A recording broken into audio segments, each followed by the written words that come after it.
to Mr. Katrugalos, after these long disputes with North Macedonia and Greece, now we have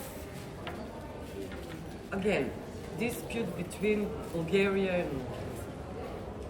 So what do you think? How to resolve this problem? Because this is a problem with our identity, our language, our culture, our history. I fully agree with your, let's say, attestation. But I believe also that history must be rather a school than a prison. We learn from history. And history, it is part of our identity.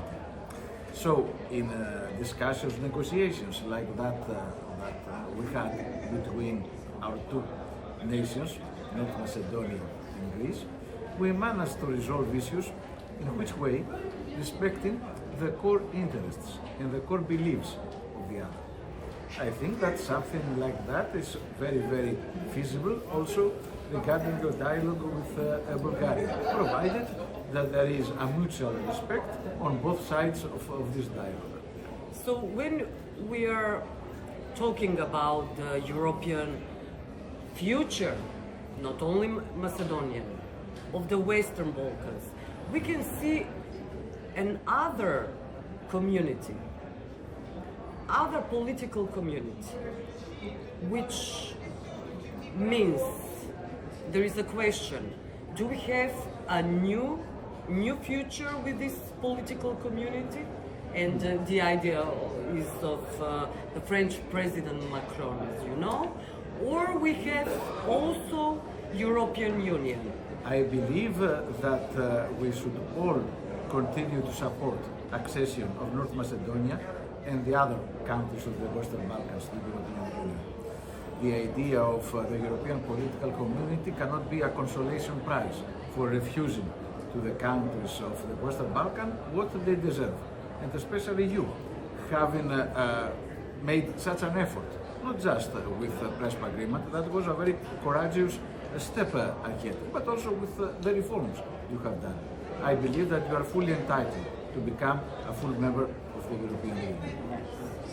Yesterday, Mr. Edi Rama, Albanian president, made a big fuss.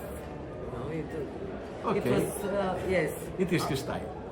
Yes, it's his style. Yes, it was a chaos here, and some of the parliamentarians were insulted because of the manner he was talking.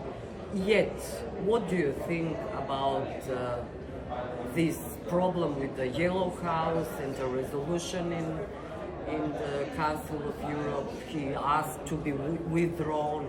He said that there are false informations. What do you think? The president of our assembly, Mr. Tini Cox, has answered to the Prime Minister that we had full responsibility as Parliamentary Assembly for the resolutions we have passed. And now we are going to continue to examine all related issues in the same spirit of trying to find always the truth. Today, Mr. Zelensky had a brilliant speech, very powerful, as a lot of parliamentarians said.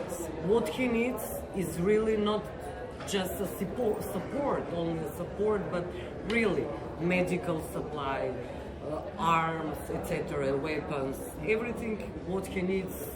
Europe and Council of Europe are saying, parliamentarians are saying that they will provide him. But what do you think? How to end this occupation, this aggression, this war? We are all against the Russian invasion. It is clearly contrary to the national law. My question to President Zelensky was whether he finds a possibility for diplomacy to work towards the end of the aggression and the end of the war. The best solution is diplomacy. Exactly. Of course. I'm not sure I understood correctly his answer. If he said, as I understood, but maybe I misunderstood because of the oral and by presentation and translation, that diplomacy cannot work when the arms have the word, I disagree. I believe that we can have meaningful diplomatic solutions, of course with full respect of the rights of the sovereign rights of Ukraine and respect of international law. And I think that that is what Europe should push forward. Till now, we have not managed to have our own European autonomous stance at the international scene. Basically, we follow what the United States say. It is not what we should do. We must become an independent international player. And at the end, of course, the big fear of the whole world is Putin, and he's saying that he's talking about the nuclear catastrophe, the nuclear attack. We should not even discuss about nuclear war. It is not an alternative among others. It is something that we should all exclude. And of course, we should also exclude other scenarios. Returning to a bipolar situation like this of the Cold War is also a dystopian scenario. That's why we need Europe to become a third autonomous pole besides the United States and China and Russia. That could exert a balancing role in the international affairs. Thank you very much for this interview. Thank you.